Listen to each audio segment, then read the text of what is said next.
Hello my loves, today I'm going to be doing kind of my first impressions review and swatches of the Urban Decay Naked on the Run palette. I just used this for the first time today. The look that I created with it is actually up right now. It will be linked down below. This was one of the holiday collections I was most excited about. I saw it, I knew it was coming out. I was up first thing the day that it launched, like at 3 o'clock in the morning on the website waiting for it.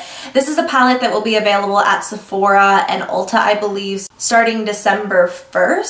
So definitely keep your eyes peeled. Right now it is exclusive to urbandecay.com. Before I get into it and I show swatches and everything, here is the palette. You have a Perversion mascara, an eyeliner, a lip gloss, 6 eyeshadows, because this down here is an eyeshadow slash highlighter, and then a bronzer and a blush. I tried to stick as exclusively to this palette as I could. So for example, I had another mascara, I didn't use that, I used the one in this palette. I wanted to really create a full look with this, and that's kind of what my entire look was based off of, because I wanted to try as much as I possibly could.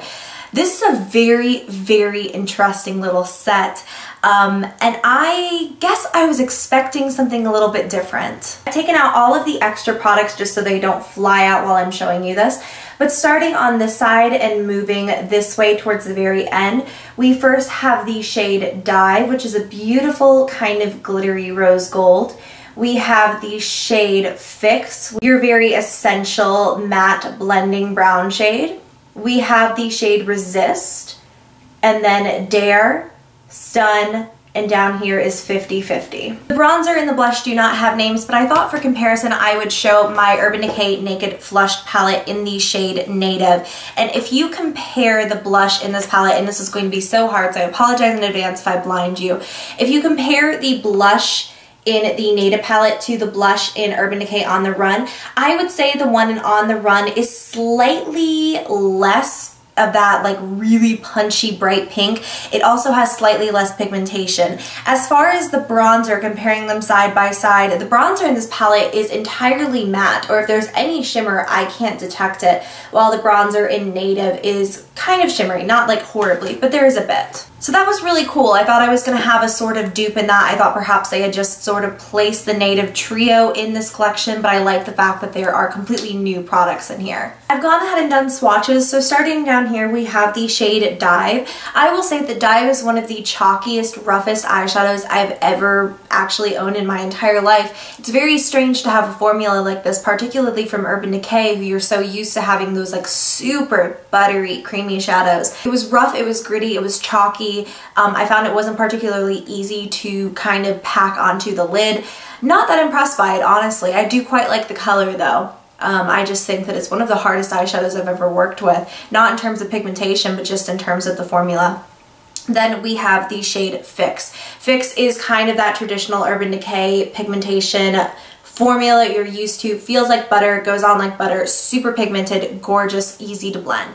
Then you have the shade Resist, and Resist is a beautiful taupe. One thing I love about it is it's a very unique taupe, I think, in the sense that it's a touch warmer, whereas a lot of them do lean a little bit purple, a little bit cooler. I think this is extremely unique and it's a beautiful color. Again, very traditional Urban Decay formula, not, you know, chalky in any way. Then we have the shade, what are you? Dare. I thought the Dare was kind of chalky. I didn't think it was particularly easy to put on the hand. It is matte, but as you can see, it's a little bit streaky. Then we have the shade Stun. And Stun I thought was kind of drier as well. But again, not very hard to blend. It wasn't nearly as chunky or chalky as the first color. This is by far the worst performing eyeshadow out of the bunch. I think the rest feel very true to Urban Decay's normal formula. Then we have the shade 50-50, which I layered on like 3 or 4 times, but you're barely going to be able to see. It's just a beautiful, light, kind of champagne color for highlight and things like that. I used it on the cheekbones, I used it on the brow bone, and on the inner corners. So for the bronzer and the blush, this is the bronzer, here is the blush. 2 swipes of the bronzer, 1 swipe of the blush. So both decently pigmented. In general, I think that the colors work quite well together, and particularly when you're looking at them just on the hand, you think that really does work well. And I thought that the look that I got, I was kind of just experimenting, very new with this palette, and I thought it turned out beautiful, especially for a first time look. But I was extremely underwhelmed, particularly with the formula on this. And then, you know, I used this shade in the outer corner, and I just thought, this is so dry. This is not, you know, very typical of Urban Decay, I would not expect this collection to cost $50. So getting into the extras of the palette, if you will, which still are a very big feature of it, I kind of use the Urban Decay 24/7 Glide on Eye Pencil in Stag as my upper tight line and lower waterline liner today. And I have to say, I've slowly watched the Urban Decay 24/7 Glide on Pencil formula go from one of the most beautiful, amazing formulas I've ever tried to being so subpar. I found this to be quite stiff, not very easy to blend. It goes on fine to the hand, and I think that if you wanted to use it as like an upper lash line eyeliner or on the lower lash line and not so much on the waterline, you would be fine and it would be plenty pigmented. You could smudge it, whatever. It will not budge, as you can see. It's not really going to move or transfer. I just thought that it was extremely hard to get onto the waterline. One of the least creamy, least pigmented eyeliners I've ever tried from Urban Decay. And on the hand, again, I think it looks fine in terms of swatch, but I just didn't think it went onto the waterline very well, and I won't be using it there again because it took a lot of pressure and I kept going over and going over and going over, and I wasn't getting that effect that I wanted. When you compare that to something like Too Faced Perfect Espresso, which is my all-time favorite, I'm just going to lightly press down. I mean, look at the difference in pigmentation, and certainly Perfect Espresso is a touch darker as well, so you have to factor that in, but this is made for going on the waterline and just staying put. I was very underwhelmed with Stag, to say the least. Kind of finishing off the eyes, I used Perversion Mascara, and I will say I was pleasantly surprised by this. I didn't hear very good reviews on it at all. I think that for the look that I was doing today, a very full-faced glam look as far as what I was going for, I think I could have definitely done a lot better. I found myself dipping in over and over and over again with this mascara, and I will say I love the way that it made my eyelashes look. It made them look thick and dark and kind of amped up the volume, but they still continue to look soft.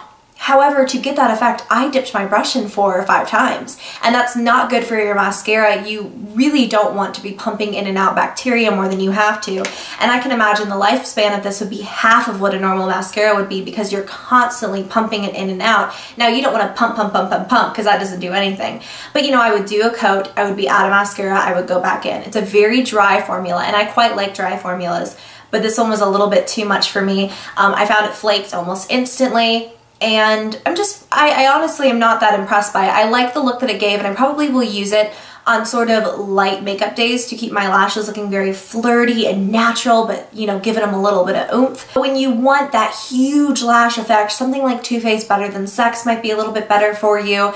But I do really like the effect that it gave, don't get me wrong by any means. I kind of don't like how much work it took, but I do really like the overall effect. The last product I have here to show you is Sesso Naked Lip Gloss, and I was so pleasantly surprised by this. I layered it over NYX Eurotrash, as you will have seen in the tutorial, and I'm trying to figure out where in the world to swatch this guy. I'm going to do 2 coats of it because it's a little bit on the sheer side. I was extremely excited to find that this formula is almost identical to the Lip Junkie lip gloss that they just discontinued, only it's in better packaging. It has a wand. It is so hydrating. It feels beautiful on the lips. I think the color it gave off was gorgeous. Perfect, perfect for this collection. And that is the Naked on the Run palette in all of its glory. So kind of final thoughts. I like it. If you're particularly interested in the collection of eyeshadows, I would say go ahead and get it, because I think this is a very unique combination that perhaps I haven't seen in any of the other Naked palettes. Certainly there are colors that are quite close, and if I even got into comparing, we would be here for a decade. But if you already have eyeshadows that you like, you have eyeshadows similar to this, and you're just looking at it for the extras, I would say go ahead and steer clear, save yourself the money. I do think it's a pretty good value considering how much you're getting, but when you think about the fact that the eyeliner was a total dud, one of these eyeshadows kind of turned out to be so-so for me, and the mascara really wasn't that great if you're looking for super dark lashes fast.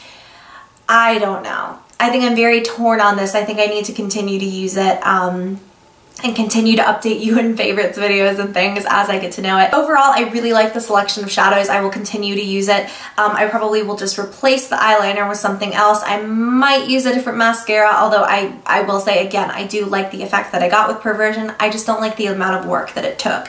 I like the lip gloss. I like the blush. I like the bronzer. I would say if you want it, get it. You're not going to really regret it. I'm sure you will find a way to use it. If you're dead set on getting it and you want this to be your everyday kit, get a Milani Liquify eyeliner or Too Faced Perfect Eyes eyeliner. I really don't like this at all. But of course, that's just me. Maybe someone else will. I would love to know your thoughts on this. I would love to know what you think about it. In my grade book, I would say it kind of gets like a B minus, close to a C plus, but I still do like the look that I got, so it's going to get a B minus. So I really hope you guys enjoyed. I hope you found this helpful. If you did, make sure to give me a massive thumbs up. Subscribe if you have not already, and until next time, I love you. I will see you in the next video. Bye.